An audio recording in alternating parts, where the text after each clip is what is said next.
आणि आता एक महत्त्वाची बातमी समोर येते। रस्ता दुरुस्त न करणाऱ्या महाराष्ट्र सरकारला नोटिसा काढा असे आदेश केंद्रीय रस्ते वाहतूक मंत्री नितीन गडकरी यांनी दिलेत।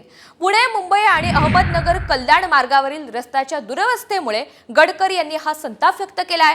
गडकरी यांनी राज्य सरकारचे वाभाडे काढलेले आहेत।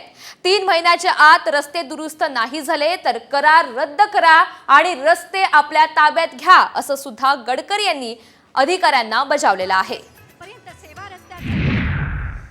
पैसे घेतले पण पुण्या रस्त्यावर ते कामच करत नाही आणि त्यामुळे आत्ता त्या तक्रारी घेऊन माझ्याकडे तिथले आमदार येतात आणि अहमदनगरच्या पुढे 2 टोल महाराष्ट्र सरकारने घेतात। कल्याण टोल पूर्ण रस्ता खराब आहे, म्हणजे रोड आमचा, काम महाराष्ट्र सरकारचं आणि 100% शिवाय मी खातो।